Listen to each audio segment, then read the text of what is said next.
it's really hard to not like let the algorithm numbers define your own self-worth and like creating a separation between those two things because ultimately it's like we're at the hands of like this algorithm is out there controlling whether content reaches people. The algorithm can be very frustrating for a lot of people.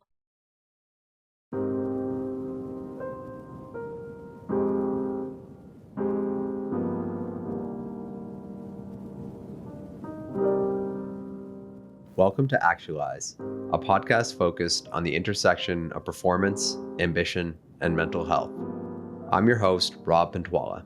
My goal for the show is to not only celebrate success, but also shed light on the challenges and sacrifices that come with ambition. Actualize is brought to you by First Session. Launched in 2019, I started First Session to help you find the right therapist. First Session is purposely designed more like a dating website than a clinical website, as we're completely focused on helping you find the right fit the first time. My team and I interview and vet our partner therapists, so you can simply browse videos, see who you vibe with, and instantly book a session. Check us out at firstsession.com and see why more than 7,000 Canadians have chosen First Session to find a therapist.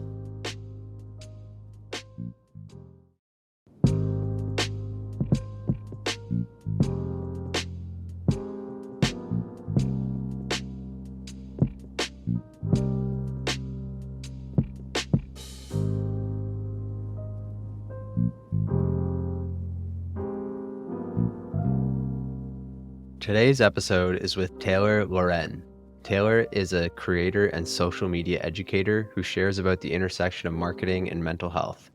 She is passionate about helping small businesses and creators grow their audiences without burning out, which she does through her courses and Instagram account. Taylor is someone who's chosen to prioritize her mental health in her life above all else. During our conversation, we discuss social media as it relates to mental health. We talk about what it takes to be an influencer and to not burn out. Taylor also shares about her own journey with depression, anxiety, ADHD, therapy, and also her path to become an entrepreneur operating a successful lifestyle business. Please enjoy my conversation with Taylor Loren. Taylor, thank you so much for joining us. I am going to start with just asking you about you being open about your mental health journey on social media as being a prevalent content creator yourself. Just wondering where that came from and what maybe prompted you to be open about your mental health. Yeah, I think when I was struggling so much, like years and years ago, as Instagram stories started to become a thing and people were talking to camera, I followed some people who I really respected their careers and where they were in the business space. And they were opening up and sharing their struggles and being so transparent of it. And for me, early in my career, it just made me feel so seen and it made me feel a lot less alone. And like what I was going through was more normalized, I guess. And so I'm really passionate about like destigmatizing mental health, but specifically in the workplace. So I just share because I what I'm going through is like I my day-to-day life, but I also just hope like if one person can see that and it's also feel like that day, then it just makes them feel like a little bit more seen. And I think the best way to destigmatize mental health, especially when you're talking about a career or something, is to just talk about it. So that's kind of the main like driving force behind why I like to share. It's just to make other people feel less alone. I still get a lot of value from seeing other people share about their mental health too. Because, so many people are going through it. And the more that we keep secret and just pretend like everything's fine, the more people feel alone. Yeah, that's amazing. In the workplace, was it were you kind of being open on like a personal social media before being open in the workplace, or how did that look? Did you feel sort of safe to open up in prior workplaces?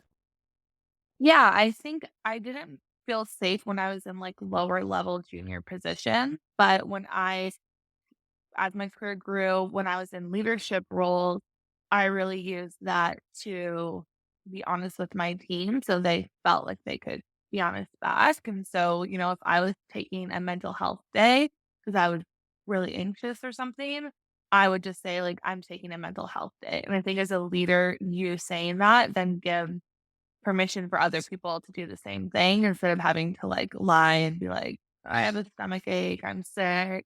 And people don't have to like come out and say that, but I think it's just giving permission, like even halfway through my day, if I was, having an anxiety attack or something, just saying to my team, hey, like I'm stepping out for the day.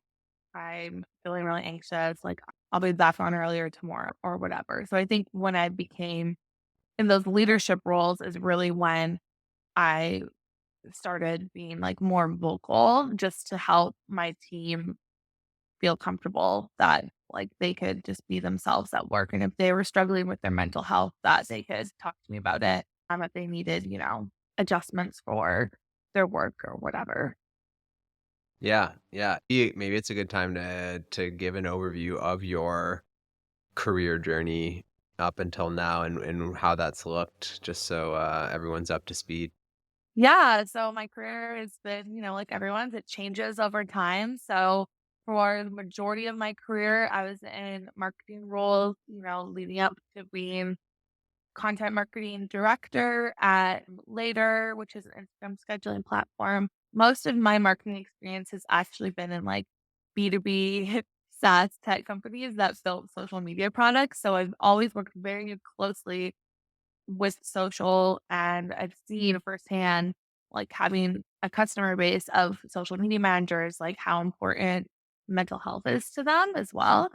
And then I was head of marketing at Girlbox for a little bit. And then now I'm self employed. So it's a little mix of like I have my own business where I create courses to help people, understand and use social media to grow their business. I create my own content on my own channels about my life or social media or mental health. So a little bit of a mixed bag right now and consulting and all that stuff. But I really love it and I love being self employed. And it was definitely a really great change for me and my mental health for sure.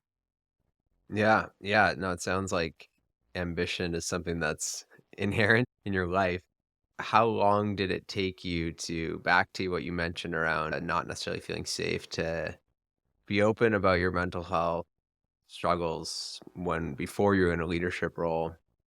Like, did you sort of suffer in silence for a while there? Like, how did that look when you were kind of climbing the ranks at your past companies?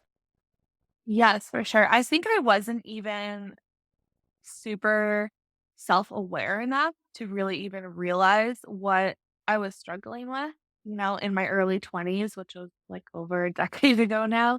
I don't think I really even understood that some of my challenges were actually mental health challenges. And, 10 years ago, the conversation was a lot different. So it was showing up to work. It was like masking and presenting what I thought like a professional persona would be. I was in my early 20s. I was not always when you're when I was working in social in your early 20s when you're also posting on social, got a little bit messy at times for sure, just with what I should be posting or what I shouldn't be posting or whatever. But yeah, I think it was just very much like I was feeling like I had to present a certain way like everybody else was, and, like, that was what you did to be, like, a career person, and it's awesome to me that now, Gen Z, as they're in the workforce, like, they're not doing that, like, it's a lot more transparent, they're able to, like, show us exactly who they are, they don't not everybody, but a lot of them don't have a problem talking about their mental health with their boss or asking for accommodations and stuff like that. So it's been really cool to like see the progress that we've made in just, 10 years. But yeah, I don't think I was super aware of all my challenges when I was in my early 20s. Yeah, no, that's fair. I can relate to that. At least not more so running from them, not like going towards them and trying to investigate. More so just trying to avoid, for sure. Yeah, totally. Like just throwing yourself into whatever other things you can do to just not feel those emotions. Yeah. Definitely. Yeah. And I think, yeah, a higher, maybe a higher level of stamina at that age to just like work and like head down or, work and then, For me, just like go party or socialize or whatever. Oh, yeah. Yeah, definitely. I mean, I would be showing up to work with, like, glitter in my hair from the club the night before, and it was, like, no big deal, but that can't do that now. Yeah. So you've worked in social media and you have been an active participant in social media and you still do that Mhm. in your own business and on your kind of personal, I guess it's all kind of intermingled, I imagine. Tell me about your thoughts on social media and mental health and like where it's going, what's changed. Like I don't remember social media being as addictive as TikTok is today. Like what? Mhm. Like, has that changed people's reactions and people's, like, mental health in your eyes? Or in, like, maybe Oh, in your for own experience? sure. Yeah. Yeah, I used to get really defensive about this question because I feel like I had wrapped up so much of my identity in, like, being a social media person. But now it's like, no, like, social media is toxic. It's fake. It's addictive, can really, like, influence you when you're seeing things multiple times over, and it can really change, like, your mindset on stuff. I think I'm so grateful that when I was a teenager, I didn't have social media, like, we just had MySpace, like, looking at we weren't, like, being bombarded with just, like, so much constantly all the time, and they're, like, dopamine every time you, like, look at your phone or your post and you're, like, getting likes, like, those are dopamine hits. It is addictive. So, yeah, I'm not gonna sit here and say, like, it's so amazing, and there's definitely, like, pros to it. I really value the community that I've built. I feel like it's very important to me, and I love, like, connecting with people in that way, but over the years, I've really had to place a lot of boundaries on social media because it is ultimately at the end of the day, like, not good for you. And that's, like, to me, it's just black and white in that way, like, it's not Yeah. good. Yeah, it's interesting.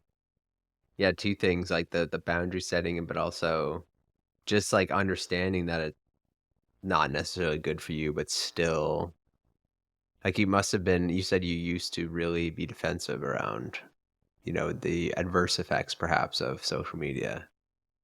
Yeah, How because I how's was that addicted. how do you live with working in the space, being fully immersed in it, but also setting these boundaries? Like, is that a necessity or is that more of like a conscious, more like mature outlook in your opinion? Yeah, so I was very defensive of it because I was addicted to my phone. So if you're addicted to something and someone like calls you out for it, you're going to be defensive about that thing. And I still am addicted to my phone, like maybe to a lesser degree, but I think a lot of us are addicted to our phone. I have tried so many times to be the person that, like, can wake up in the morning and not look at your phone right away because I know that's, like, what's best for your brain, but I still haven't got there yet. It, like, stresses me out to not look at the phone.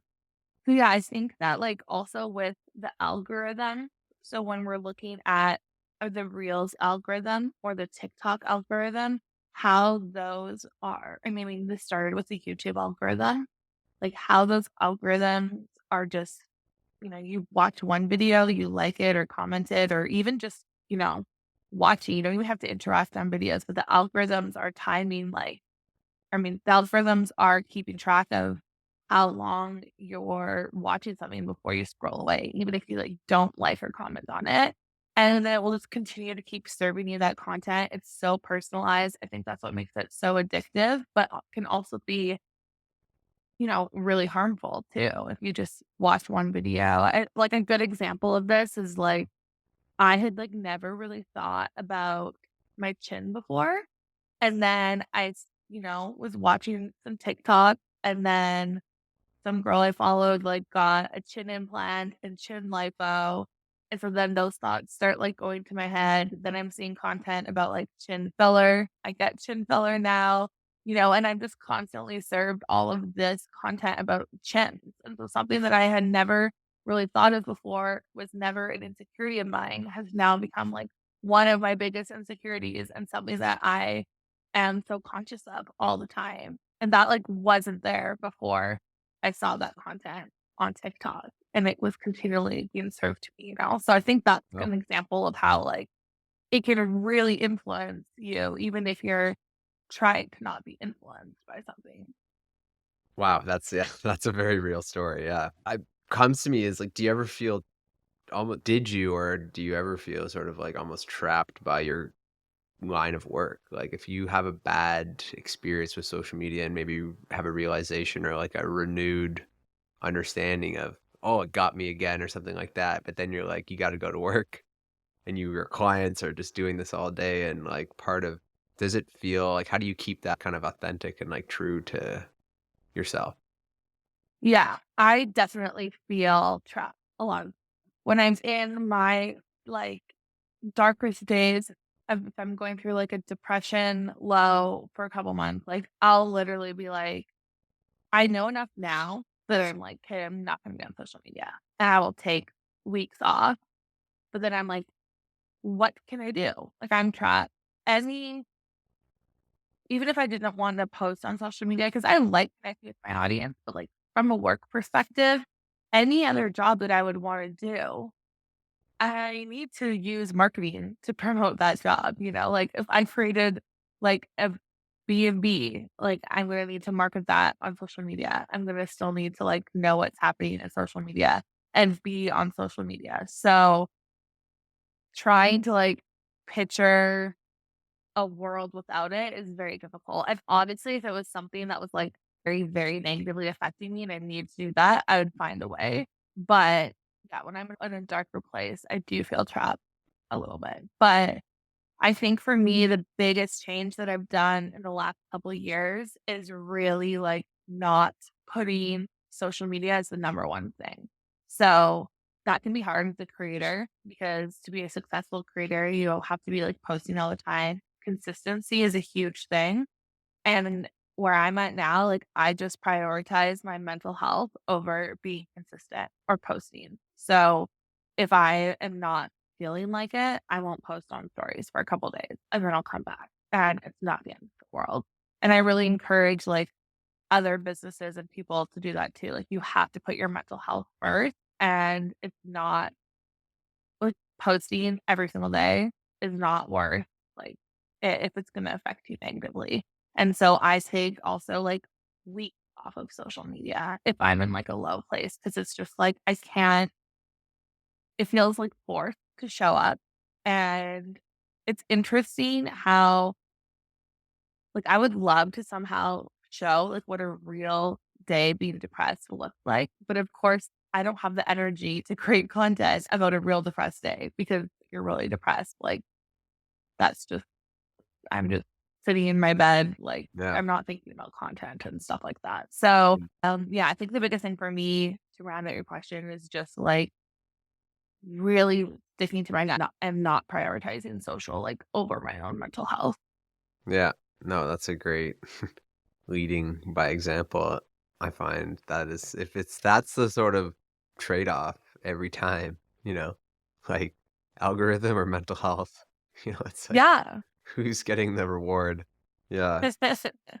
Wow. You also mentioned earlier that like it's fake. You kind of said like social media. What do you think about it seems like social media rewards people, creators in particular, who are vulnerable and who do like show up, at least appearingly authentic, right? Like I've talked to some other folks about this and that they've said that like the more they're open and vulnerable, the more like kind of, shares and likes and everything that they get, right? So it's like, Yeah.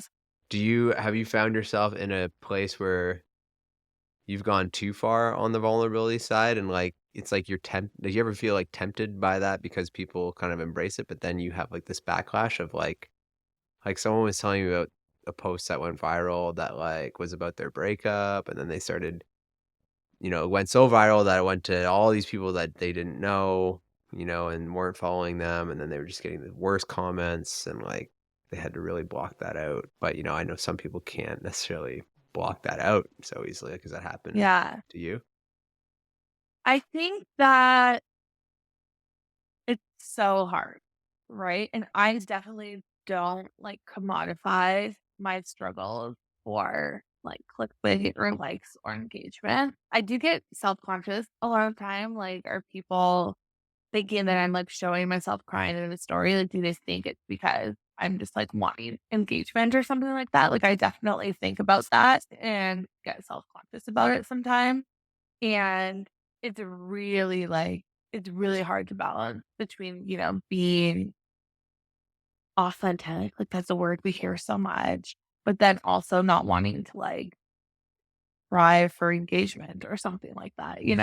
But I have never had something go viral that, like, affected me in a negative way for that. The comments on TikTok, like, are just outrageous, and on any viral post, you're gonna get, like, opinions of every single opinion that's out there, and so I often, like, don't read a lot of them just because I need to, like, protect my own brain space and everything.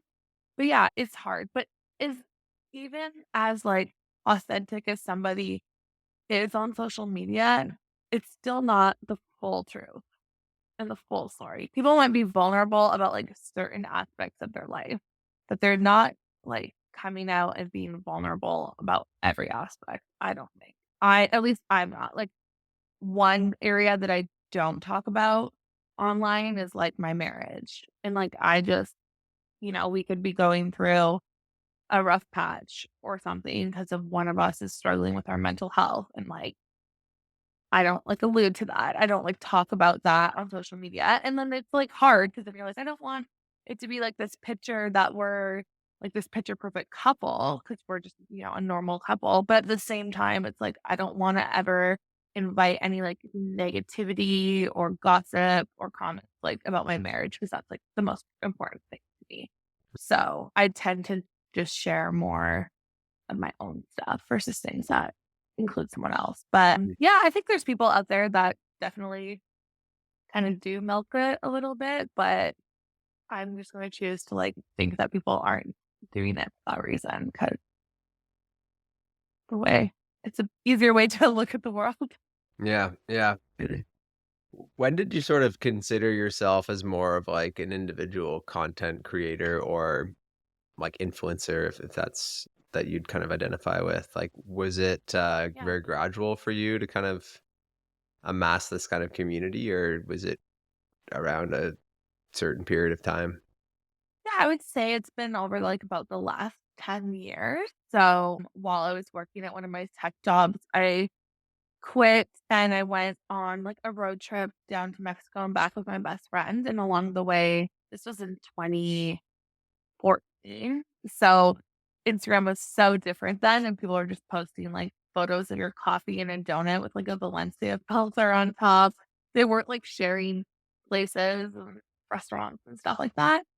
So we went on this road trip and we created an Instagram account called Local Wanderer where we were just sharing like the spots that we found along the way and stuff.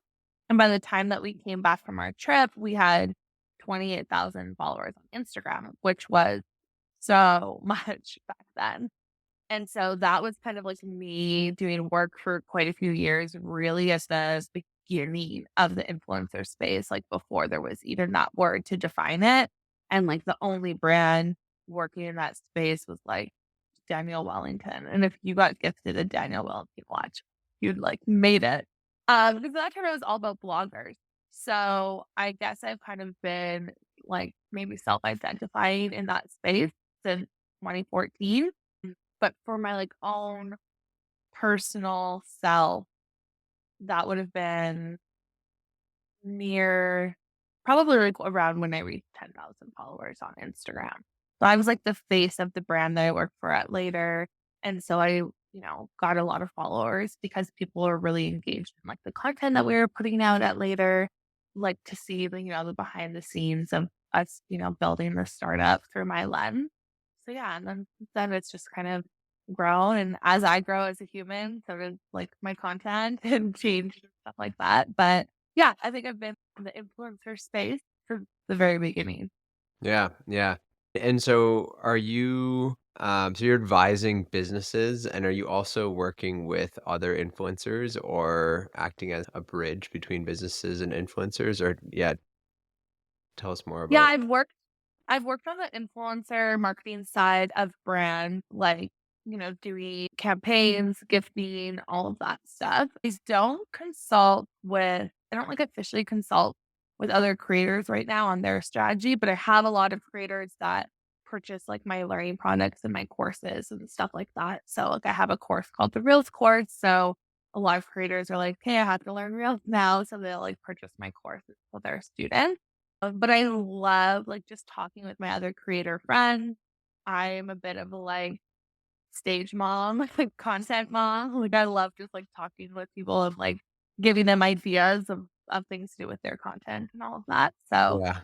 yeah, I'm on, like, both of the sides, like, the Just creator side and the brand side. yeah. On that note, yeah, I was curious to how many sort of, I guess, influencers or like, creators that were kind of in your network. But, would you say that folks look to you as like I don't know if leader is the right word, but someone who's been open about their mental health and like someone like that they can open up to? Like, or have you had other creators and influencers and folks that are, really focused on creating content open up to you or share that, it's hard on your mental health? Yeah. What are the secrets? What's happening with these No, folks? it's definitely hard. It's a very lonely job for people because 'cause you're working by yourself a lot of the time. So it's great when you can build other friends and then the space act as your, like, pseudo coworkers. Um, Very lonely. Most of the people who are creators are introverts, even though it seems like we might be very, like, extroverted on camera. It's because 'cause we're often, like, creating content in, like, quiet, safe space alone. And yes, I mean, like burnout, especially when you have to be on social media all the time for your job, trying to keep up with trends, trying to keep up with the new features. Like it's very, very exhausting. Dealing with, negative comments. You have to have a really thick skin or build a really thick skin. So yeah, it's very taxing on your mental health. So I actually spoke at a meta event in the fall with creators, like all around, some ways or different like features and boundary setting you can do to make sure that you don't burn out. Because if you want to have a sustainable career as a creator, you have to be good at creating boundaries with social and with your emotional and mental health, because otherwise you're not gonna be able to make it in the long term, Yeah. and you have to be okay with also going through a season of times when you're really excited and feeling great about something and other seasons where it feels a bit like a slog. Yeah, I like how you used the word seasons there. It just seems very it's just a part of the year. Yeah. Um, Yeah. that's cool. So, what are sort of like what's like the Cliffs or Cole's notes, some of the big bullet points that you would have shared for, the most important things to look at if you're looking at a sustainable or like as sustainable as you can make it career as a content creator? Both learn those firsthand and also through like observation too, I'm sure, right? Yeah, I think, like, my biggest tip is to identify, like, what parts of content creation feel very overwhelming to you because there's so much. So for me, I love to film and I love to create, and I don't love to edit. I find it very difficult to sit down and edit for a long period of time, probably because I have ADHD. So outsourcing the editing to someone else has made, like, such a huge change for me because I was like, "What are my challenges right now? What do I feel like I can't do? I have trouble with editing. Okay, I'm going to, like, outsource to an editor." Some other people, that could be, like, actually physically, like, posting their posts or, like, replying to comments. I think for me, a big thing was also being like, "Okay, I actually get very emotionally drained answering my DMs." That doesn't always feel like a safe space for me with my mental health. So I really don't go through my DMs that often anymore. I go through like a few of them and stuff. And, there's the different folders in your inbox. So if I've talked to people before, like they show up in my general, I'll check that one pretty regularly. But it was really draining for me to constantly like get other people's opinions, get other people's thoughts in my head. Feel like I had to emotionally engage with others. So I just stopped doing that. I'll read Yeah. every single comment. If you want to talk to me, like leave a comment, I'll reply back. But yeah, so I think it's really like identifying which specific areas are more difficult for you so you can like find solutions for those so you're not going to like burn out as easily. Planning is really important. So like the more that you have a plan, like a content calendar, then you're not gonna wake up every day and feel, like, stressed about, like, "What am I gonna, like, create today?" or something like that. So, like, I created a content calendar template and Notion that I sell for, like, super cheap just to help people, like, feel less overwhelmed. For me, at least when I plan, like, that makes me feel, like, less stressed out and less like I'm gonna burn out. But then, like, what I teach in my courses is, like, when you're planning content, you could be, like, really, like, amped up and, like, planning 2 weeks and you're gonna post every single day. But, like, I really encourage people to then remove about 25% of what you've planned because it's just you're not gonna get to the whole thing. Then you're gonna be overwhelmed, you're gonna be stressed out because you're gonna feel like a failure. So let's just preemptively, once you're done with it, then, like, take 25% of it out. And then, of course, like, any boundaries you can make with your phone or in your personal life, the better. So I always do like consent checks if I'm around people, just make sure like, hey, are you cool being in like my story or something? And if one of my friends or a friend's boyfriend or something isn't, all good. Like I'm not gonna record you. I'm not gonna like post about you. I never want like my content to get in the way of actual like relationships that I have with people. And then yeah, just trying to find time not being on your phone, and that's, like, the biggest thing. It can be so hard, but it's also, like, in order to remain creative, and this is a creative job, you need to allow yourself to have space to, like, be creative, and you're not gonna get those ideas stuff if you're just sitting on your phone all the time. You need to, like, put the phone down and go do other things, like, give your brain the space to, like, wander. Yeah, yeah, those are great. That's a great framework. I'm curious if you, in your career so far of working with content creators and educating them and building courses for them, do you get a lot of like sort of aspirational content creators that come through and sort of like folks that are kind of just early starting out? I'm more so interested in like what do you think the main motivations are to become a content creator? Like is there like a time when this sort of painted picture of what it's like to be a content creator becomes real for people? Like, what's the disconnect between what it looks like to be a content creator and what it actually is like, you know? It's a lot of emails. If you don't like email, like, don't become an influencer. Yeah, I read that, like, it's the number one job, like, kids in elementary school, when they say they wanna grow up, what they wanna be when they grow up, they wanna be a YouTuber or something like that. So there's a lot of people that want to go into this line of work. I think everyone goes in it for different reasons, just like anyone can become an actor or something for different reasons. There's Mhm, people that might wanna be famous. There's people that, like, love the art of it, and it's, like, an expression of their art or something, and they wanna connect with people. There's a lot of people that it just randomly happens to as well, and they're just kind of, mhm, like, posting on TikTok and stuff, and then they might, like, blow up, and all of a sudden, they're, like, just sharing their life with people, and now all of a sudden, they're like, "Oh, can I make money from this?" And then finally, there's gonna be people who are just wanna go in it for the money, and they just mhm. see that they can make a lot of money in this job, and that's what they're gonna do. But I think that the most successful creators are creative, and they're doing it because they love to do it. And if they don't love to do it anymore, then they pivot, you know, into something else. So Yeah. Yeah, have you it seems like, it just seems like such a snowball effect that, like, the more you do it, and if you're good at it, the more, your audience grows, the more rewarding it might become financially. Perhaps there's a correlation with how taxing that becomes, maybe not. Is there any successful like, it just that just, like, screams trap to me, you know? Like, if your mental health is really struggling and you're, like, getting paid more and you know that you're on your phone all the time and you're always having to perform, like, it's kinda my nightmare, you know? Have you seen anyone successfully pivot or exit being a content creator and be, like, public about it in a, I don't know, inspirational way?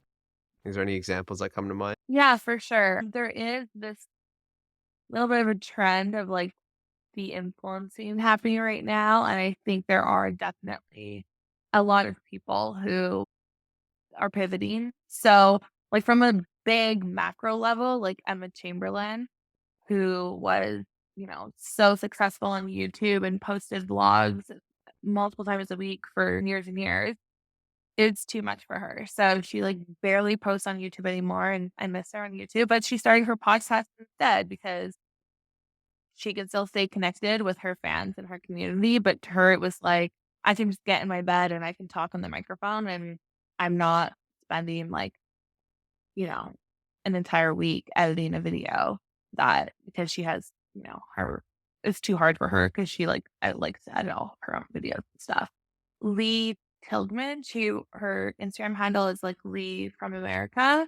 She used to be a really big like health influencer and then she stopped and went away for a long time. And now kind of she's back and she has like these workshops that she does to help other influencers realize like the skills that they have to go get a job. So she went and got like a marketing role, I think working on like a social media team for a company and just got like a Cool, 9 to 5 job. And she cool. talks about how her life so much better because of that. Because It's like ultimately she just wasn't cut out for it. Yeah. the college alternative Mentally.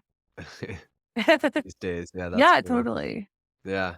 No, it's great. It's great to kinda see those stories and see them, yeah, see folks aware of them. Yeah, is there I feel like we've been chatting about this for a while as far as maybe my own interest in just the underworld of, like, influencer mental health, is there anything else that you would kinda say before we maybe move on to maybe a little bit more of your personal story? Like, as far as, what people may not think is a hidden cost or something of being an influencer, or maybe, like, what's the Yeah. best parts of it that you see?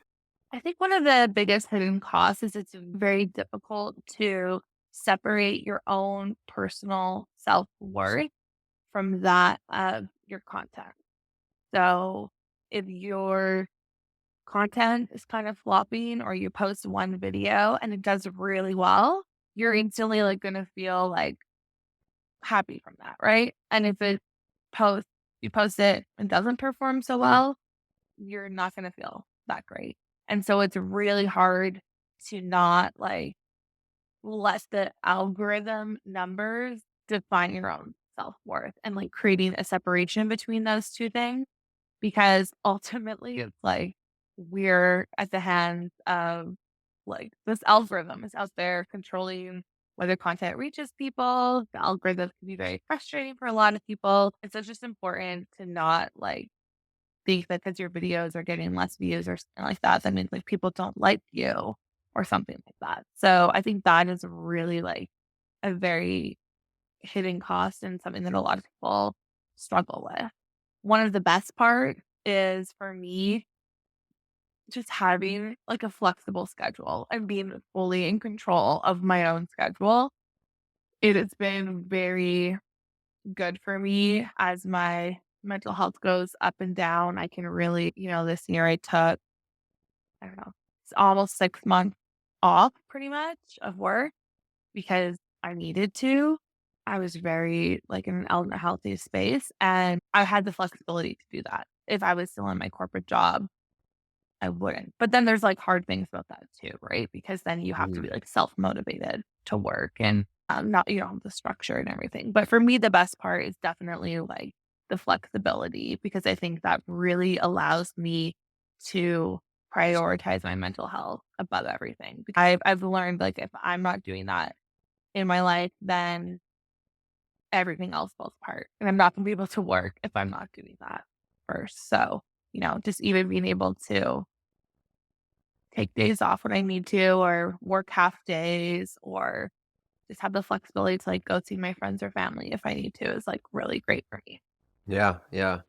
Maybe you can share a little bit more about how you transitioned into being self-employed and what that looked like. Was that a really difficult decision? Were you forced to do that?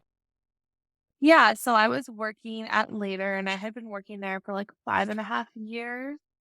So, I think 5.5 around 5 years, and I was just looking back on now, I was just so burnt out, like, extremely burnt out.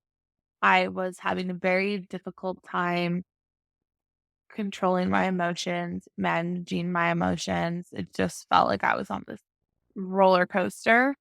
And, working in tech at the beginning of COVID was very stressful. And it was this weird thing where, a lot of people are out of work and getting laid off. And then the other people who do have their jobs still, it's like the most like stressful time in your job that you've ever had or whatever. So it was a lot. So I left in January 2020, or sorry, I left in July 2020, and I just made the decision that it was just time to do something else and give myself like a break. So I took like the whole summer off to figure out what I wanted to do and be self-employed. But then I got like another job offer in the fall that I took.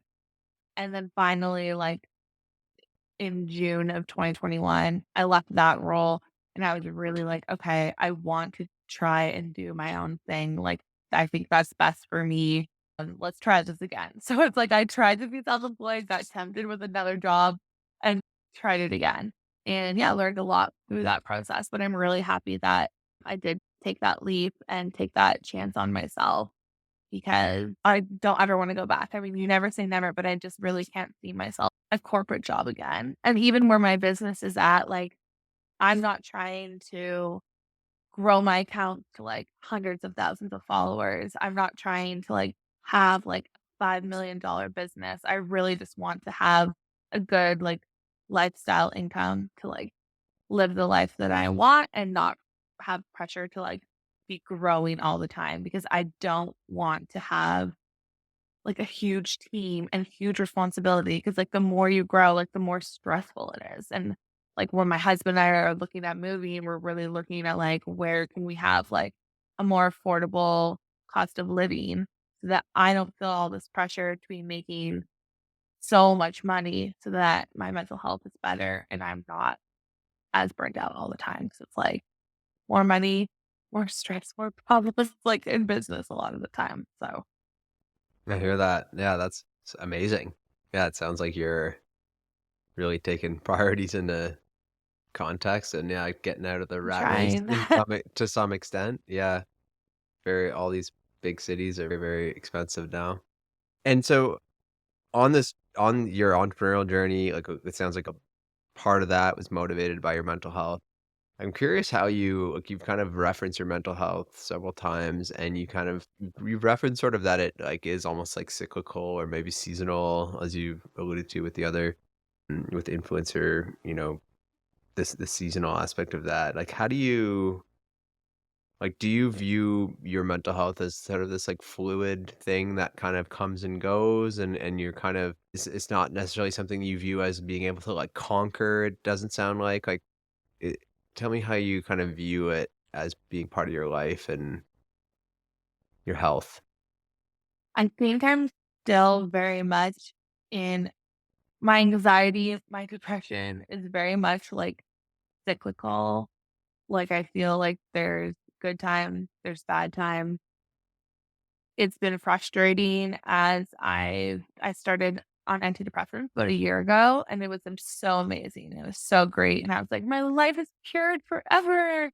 And then after a few months, my medication started wearing off, upped the dosage, felt better for a bit, kinda stopped working, got COVID, which each time I've got COVID, it's really negatively affected my mental health, and that really sparked me going into, like, a very dark depression again, and I just remember that, like, in March, and I was just crying to my husband and I was just like, "Is it always going to be like this? I'm gonna feel good and then I'm gonna feel bad again." Like, to me, it was hard because I was so now aware of what it felt like to feel good again and feel like I was not depressed going through my life. And so then it was like even harder when I was depressed again because I was like, I know it doesn't have to be this way. So then we like increased my meds again.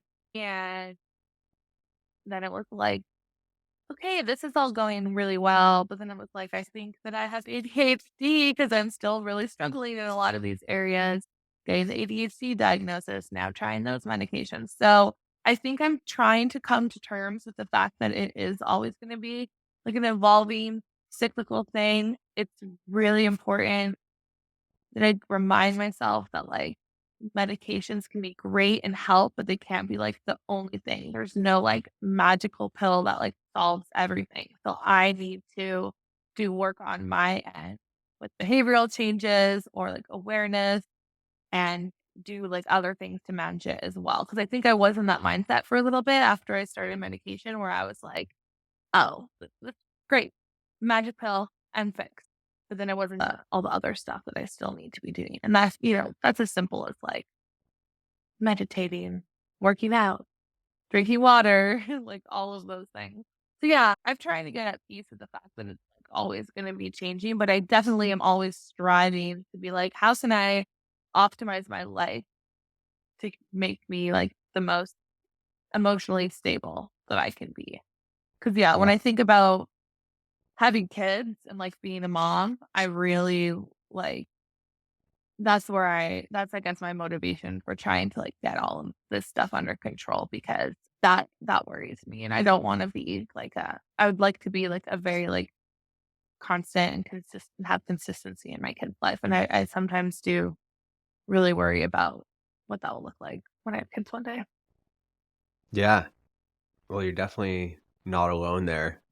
I know of many folks who with similar motivations, and I think that's incredible. Like, it's very admirable to be doing all the work now with that in mind. Yeah.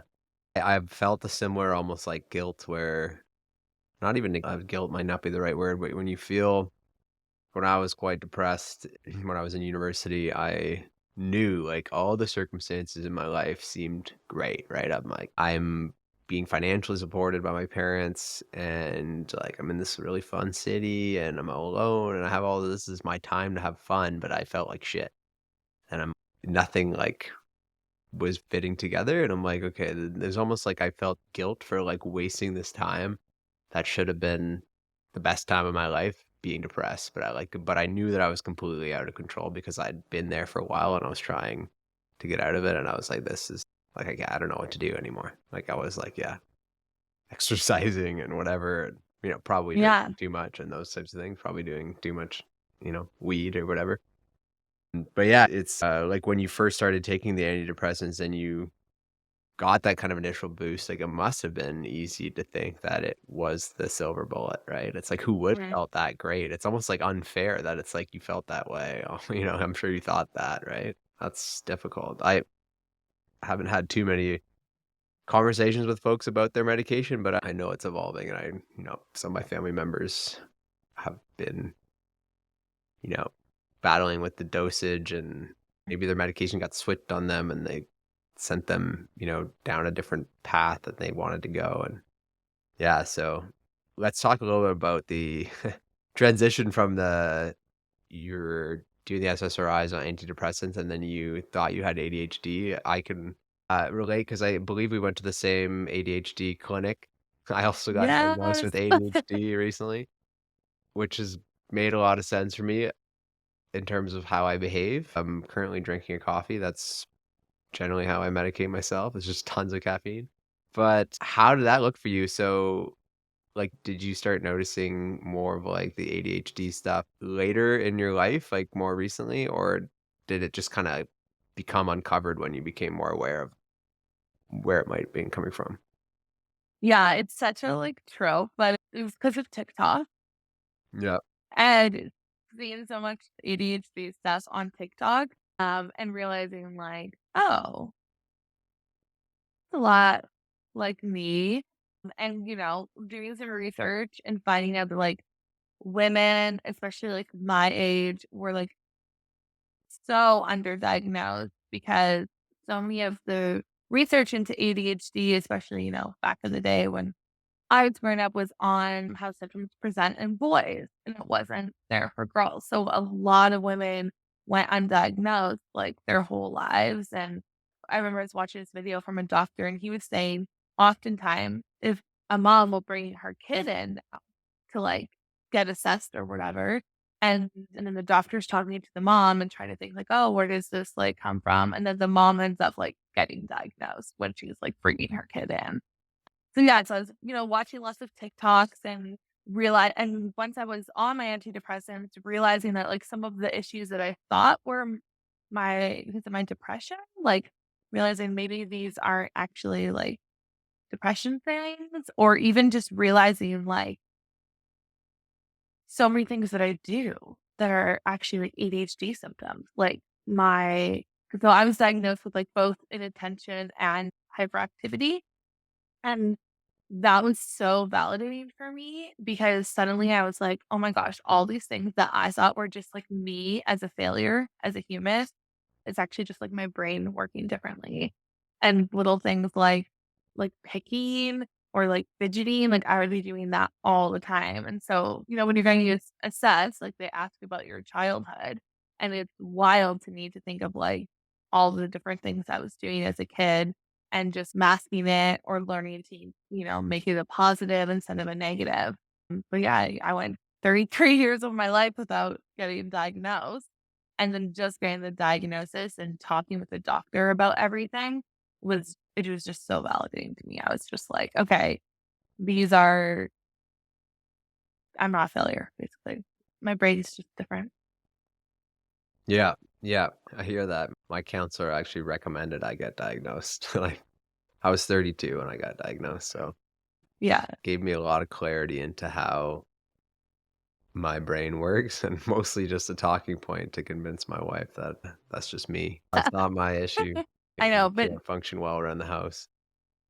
oh my gosh. Yeah. So like having the doctor tell me that like I overly rely on people to do things for me, that was like such a huge wake up moment. And I was like, wow, I really do overly rely on my husband for like all of the house domestic things. And I had never thought that I like overly rely on people. So now I just even have like that awareness to be like, okay, let's try and not overly rely on other people and take a bit more responsibility for myself. But now my toxic trait is like diagnosing other people with ADHD because I'm that's guilty just there. like where I just like have all the symptoms in my head all the time. And I'm like, I could be ADHD, but Yeah. obviously I'm not a doctor. Yeah, there's 2 lines of thought I find, and people think it's overdiagnosed, and then people think it's underdiagnosed, but I find for me at least, I don't know, I'm curious to get your thoughts around the actual diagnosis in general, not just ADHD, but, like, depression and other things, right? I think I come from a line of thought where not thought even, like, literally my family has stigma, like, quite a bit of stigma around diagnoses, and that's almost, like, inherited in my upbringing, and it took me a lot of time to sort of understand the purpose of diagnoses and, like, the history of, like, diagnoses, and actually, like, I'm kind of biased now because I run a mental health company and I've almost 5 years, so I'm really, like, pretty deep in the weeds on this stuff, and I don't think most folks are, like, necessarily as, like, yeah, kind of read in on, like, the DSM and, like, all these things around, you know, why there's diagnoses and it's for like, insurance and all this other stuff like that. But anyways, what I'm trying to say is like by the time I got my ADHD diagnosis, I was already like well thought through that like if I was diagnosed, it's not going to shock my, shift my world. The Mhm. diagnosis for me is like it's not something that I throw out there all the time to people. It's kind of like a tool for me to understand myself better and to understand how my brain might be, I guess a neurodivergent, right? That's the Mm. term. But I find that a lot of folks these days use their like diagnoses right up front in kind of their identity. Like they almost like attach themselves to their diagnoses, perhaps. And I'm not necessarily judging. I'm just kind of curious what your take is. Like, especially in the social media context, where like a lot of people will throw up their diagnoses like in their like Instagram bio or you know what I mean, like Twitter or Mhm. whatever. How do you think about it for you? How do you think about your diagnoses and like your identity as a human? Is that how do those two mix? I definitely really own it as a part of my identity, and I think that's just because I have to do that in order to not feel, like, shame around it for myself, and obviously everybody is different, but I think it's just, like, that's who I am, and I also, if I'm meeting people for the first time, like, I'll do a little bit of a disclosure sometimes, like, if we're just hanging out, there's other people's friends there or something, and I realize, like, if I really cut somebody off or, like, really interrupted them or something, I'll be like, I'll say it after, like, "Oh, I'm so sorry, like, I have ADHD. If I interrupt you, like, I'm not doing that to, like, be rude." Because that's the biggest issue I have in social settings is interrupting people. I've interrupted you a few times on this podcast. Yeah, I have the same issue. It's easier not to interrupt, I find, on the video. You could just, like, sit quietly, put myself on mute. Yeah, but I have the same issue. But you said that I have ADHD, right? Like, some people might even say, "I am ADHD," right? I think there's a big Yeah. difference there, right? It's like like, the attachment there is different. Some people say, "I am Yeah. depressed," some people say, "I have depression." Or I so I Okay. find that's different for folks, yeah. Yeah. I would say, like, I have depression, I have anxiety, I have ADHD. It's a part of who I am, but it doesn't, like, define everything of who I am.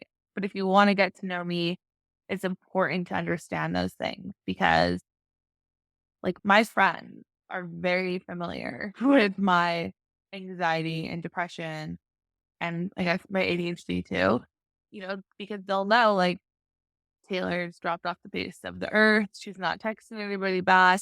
And they'll know, like, okay, she's gone into her depression cave or something, probably, and so they'll send a little check in but they're not like gonna take it personally if I don't like text them back right away because they're used to that, right? Used to that now. Or same things with like me bailing on plans a lot. Like I don't like to bail, but there's definitely been a lot of times in my life I've been a flaky friend because I'm just depressed and I like can't get out of bed that day to go to the thing that I said I would go to with you, or I'm like so emotionally drained. So understanding all of that stuff I think is important if I'm gonna like have relationships with people in my life. As far as like strangers go and stuff. Yeah, I don't know. I guess if I'm like, oh, if I talk about it on my Instagram, I'm not like afraid to talk about it in life. But yeah, I would definitely say it's like more of it's a part of me, but it doesn't define like everything about me. Yeah. No, it's great. It sounds like your community and your friends group is really supportive. Do you have any have they just been along for the ride with you, or have you done anything deliberate to sort of like, when you said, like, they check in with you and they send check-ins, is that something that has just happened without discussing, or is that something like when you're feeling good, have you asked friends to maybe, like, check in with you if they don't hear from you in a while, or is it because I find that sounds like a good setup, that it'd be amazing if everyone had something like that. Yeah, most of my friends, almost all of them, like I prefer to have like a smaller circle of like really close friends and a larger circle of friends. So they've all known me for like either like my whole life or like at least 10 years or something like that. An occasional friend. Any newer friends that I have, they tend to also have their own mental health challenges. And I find like we can relate together a lot for that because it's important to me if I have friends that like you like me when I'm happy, but you like me when I'm sad too. So yeah, I think it's been something that has just been like evolved over the years as I've gone through different like ups and downs. And I mean, like there was a lot of downs and there was, year like years where I was very, very depressed. So I think it can be like hard to be it is hard to be friends with somebody when they're going through that because you want to be there for them, but you don't maybe always know how to be there for them and stuff like Mhm, that. So I think mhm, just having friends that like really just accept me for who I am and are okay just like coming over, like like my friend Jasmine, for example, like when we were living in LA and she lived in LA, like she would just call me and be like, "What are you up to?" I'd be like, I'm not feeling so great, da da da." She's like, "Doesn't matter. I'm just gonna come over and like if you're," and she would know that like if I'm like lying on the couch depressed, just watching Love Island on repeat, like she's like, she'll just come over and watch Love Island on repeat with me, you know? And like I really appreciate that and not feeling like I have to always like hang out with my friends and like do all these things. Sometimes we can just chill together if I'm in my depression wave, you know? yeah, yeah, I love that, that sounds like an incredible friendship. Yeah. Yeah. I wanted to ask about your experience with therapy and if there's been any, like, meaningful therapy relationships or transformations and just how you view about it, and feel free to, like, talk use whatever opinion you have, even though I have a affiliation with a therapy company. Like, has it not worked? Has it worked? Is it mixed? Does it depend? Have you had many therapists? Do you hate therapy? I have had a couple therapists. I love therapy. So I started therapy. I had never done it before until I quit my corporate job, but later and I was burnt out and I took that summer off. And I did therapy once a week for a year.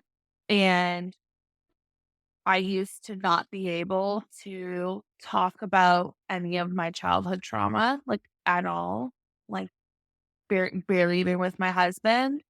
And I really pushed a lot of things down and just didn't deal with them, and I really used work actually as one of those coping mechanisms, like, the more I work, the less I have to think about with stuff, and so I was using work a bit in, like, an unhealthy way. So, when I started therapy, was really able to start healing that childhood trauma and feeling like I could, you know, talk about some stuff again with different people. And it was very transformational for me for sure. Also, just, talking about my day to day stuff as well. Like, I actually talk about work a lot in therapy, whether it's like me feeling overwhelmed or just talking through different stuff that's happening. I find it really helps me a lot. So I got lucky. Like you always hear about people needing like trying so many therapists before they find one that they click with. And I got really lucky with my first therapist. We clicked right away, but then she got pregnant. So she was going to be, she took about like a year and a half off. So then I had to find another therapist. And then it took me like probably like 9 months to go to therapy again because I was so afraid of like looking for another therapist or just like being on lists or something like that. Like I just wasn't, I was like, oh, I'm fine. Like I don't need this. And it just made me like feel afraid that I would have to like go looking for another therapist again. But then I eventually got one and totally different therapy style. And at Mhm. first I was like, I hate this. This isn't my therapist. Like I'm so upset. But then after like I stuck with it. And then after a couple of sessions, I actually really appreciated a different style of therapy. It felt a lot more, I was learning a lot more about like how my brain was working or like how Mhm, my triggers are working. It felt like a little bit like I was in a psych class a bit.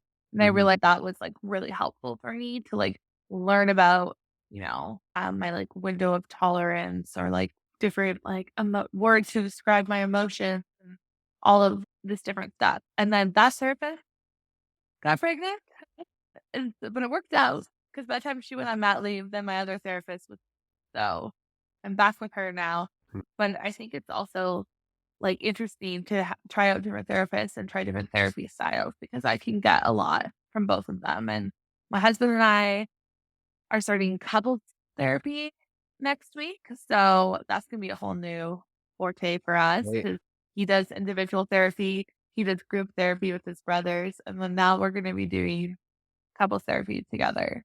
So we're big on therapy in this household for sure. I love that. Group therapy with his brothers. That sounds something like I could get into. That's amazing. Yeah, people I think it's changed. I mean, I did couples counseling before I even got married with my partner, now wife, and I think it was, like, amazing. Like, it just you literally can just get to you know, have a hard time bringing up with one another very quickly and very calmly, with the third Yeah, party there, and it's awesome. You just like it's just so much progress, and so I think it's great, and I know people who do it constantly and just to keep their kinda relationship fresh. So yeah, good for yeah. you. I love the advocacy. I find it also ironic that you probably had a lot of benefits in your corporate jobs, and then you started therapy after you probably had no benefit. I know, now I pay for it all myself. Yeah.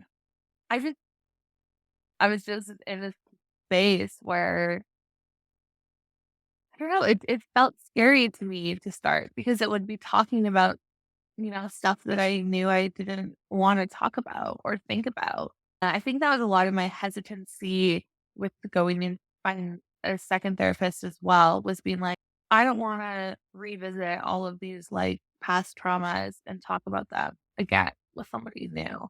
But I learned that you don't have to go into details about every, like, little thing or whatever. But I was afraid for a long time, and I think a lot of people are, and for different reasons, Some people might feel like they don't want to feel like something's wrong with them, or some people are maybe they're just like me and they're just, like, afraid to talk about different stuff, but for me, it's been so, so, so good. Literally, like, the been the best thing for my mental health for sure.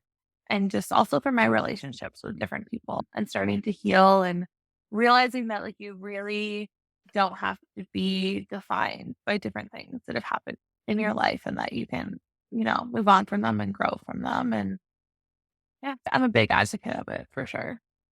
It's incredible. Yeah, I'm looking for another therapist right now myself. I'm trying to take my time, but I'm trying not to yeah, I mean, my whole business is around helping people find the right fit, so I'm like, I gotta find the right fit for myself. But for me, it's also like, if I work with someone who's on my website, there's, like, a bit of conflict of interest there, so I'm trying to find Oh someone yeah. off my website, but it's a good exploration for me to do.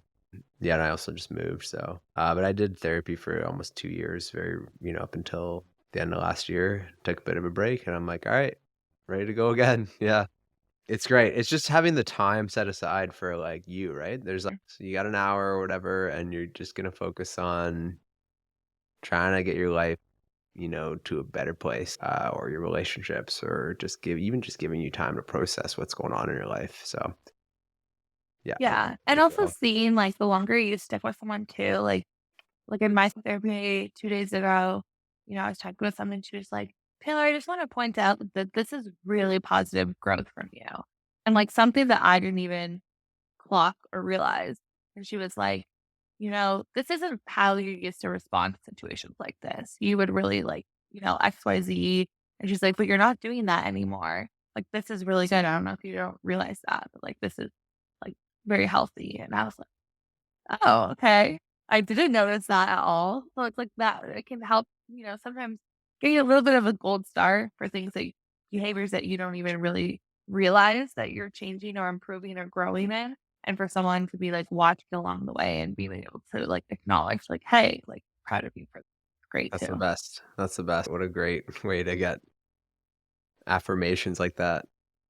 I wanted Yeah. to yeah, just it's us maybe wrapping up soon. I wanted to just kind of re-acknowledge what you said earlier about just, like, prioritizing your mental health and, like, putting that first, and I also think it's maybe the fact that you're also an entrepreneur and also mentioned that you're not necessarily, like, striving to keep growing and keep making more money and hiring, and I find that for at least people I talk to who are maybe, like, feeling sort of maybe trapped in the corporate life or in a role that they don't love or a company they don't love or feel underappreciated, that they maybe think that the only way to, like, be an entrepreneur or to go out on their own is to take a big swing or raise venture capital go and build something huge. And I don't think it's not very talked about or glamorized to sort of do what you're doing, and just like having your priorities being your health and your family, your relationships, and having your business just sort of support those things. I think that's amazing. Yeah. Just curious, like, yeah, just more about how you think about that and how you might tell others to sort of maybe think of maybe a bit differently if they think that the only way is like to stay with the corporate grind or to take a huge risk or something. Like how do you how do you mitigate that? Yeah, so it's called a lifestyle business. It's not a startup. There's like 2 things. And a lot of times and like a lifestyle business can like be looked down upon because they're not after like exponential growth. But, if you're in a corporate role and it's not feeling like the right fit for you, like you could just switch to doing like freelancing or consulting in that same capacity. That's a great way to do something without feeling like you have to like invest all this money in building this new business or something like that. There's a lot of, or if you do have a passion, you want to start a small business or something, like starting a whole small business can, be very challenging. So for me, like I started with just like, cool, I'm gonna freelance now for a bit. And I'm gonna like work on some content stuff and I'm gonna work on this course and but I'm just gonna freelance. And I liked that and did that for, a couple of years. And yeah, I think for me it's just really like having people you can look up to who are doing the same thing is really important. So I would not have done what I did in quitting my last job to do what I'm doing now if like my friend Puno hadn't like inspired me because like that's what she has a business. She's very much about, a lifestyle business, wanted to like support her lifestyles, wants to still be around to, like, see her kid and all this stuff, and her sharing with me, like, actual numbers of her business was the number one thing that made me be like, "Okay, cool.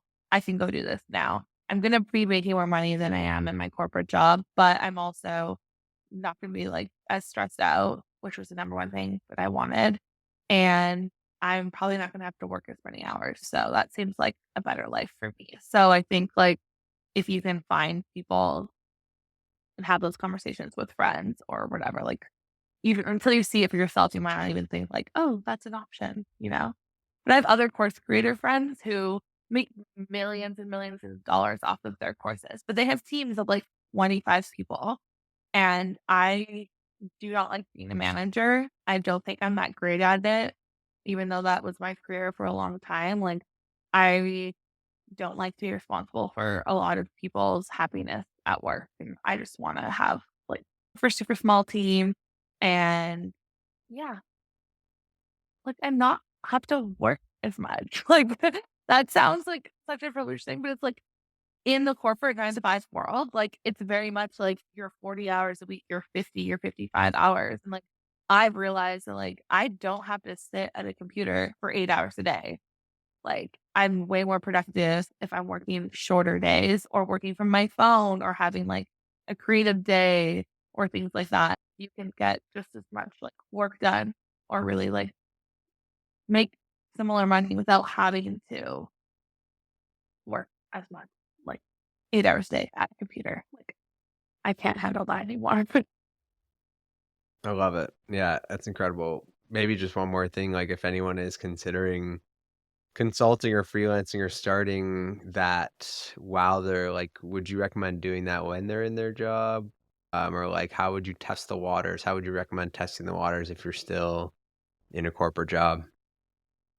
I think like consulting or freelancing can be really difficult to do while you have a 9 to 5 job. A lot of people still do it because they need side hustles for the money or whatever. That's more work can be really difficult. And so you can start with something small on the side. I think what I would really recommend to prioritize is like number one, saving up money, like having at least 3 months saved up, preferably 6. Like, I did that. I didn't the reason I kinda, like, went back to got another job was like, "Hey, like, sitting in a pandemic and can't travel anywhere. I'm really not spending that much money. I might as well like be, making this really good salary, and I saved up a ton of money. And like, so I was like, cool, if this doesn't work, I have like 6 months of runway and I'll be okay. So like, that's the number one thing. Like, really, please don't quit your job until you saved up some money. And then really focus on your network. So say you're like, hey, I want to quit my job in 3 months. I'm going to, save up money and really focus on like your network and talking with people and getting to know them. Focus on that instead of like building a website or something for yourself. Because when I worked as a marketing director, we hired consultants all the time who like I didn't find them from a website or from a fancy Instagram. It was like very much word of mouth, asking someone, hey, have you worked with someone in this space or like someone I knew in my network? And that's still like how I get most of my consulting stuff. Like I get a lot of inbound, but the projects I actually take on are coming from like word of mouth from someone else who's worked with me before or something like that. So you don't need to focus on like, yeah, your website and all that stuff. Just focus on your network, talking with people. And then when you quit your job, sending out an email to, all those people that you've worked with in different capacities over the years in that job and be like, hey, this is what I'm doing now. If you have any projects or work like that comes up, you think I'd be a fit for, let me know. And you'll probably get responses. That's great advice. People definitely focus a lot on like the name and the logo and the website, Mhm. making it perfect. Where, yeah, if you just reach out to people in your network, it's fantastic advice. Yeah. Incredible. This has been amazing.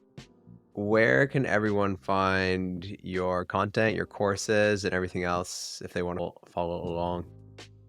Yeah, you can check me out on Instagram at taylor.loren. And then the link in my bio will have all the places where you can find all the different things about me. But the Instagram, it will be the best place to start.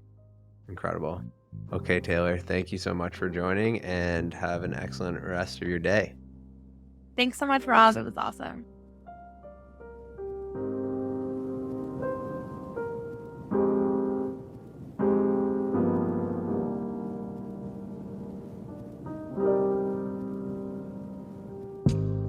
Thank you for listening to this episode of the Actualize podcast. You can find the show notes for this episode, as well as all other episodes, at firstsession.com/podcast. If you like this podcast, please leave us a review on your favorite podcast platform. Thank you again, and we'll see you next time.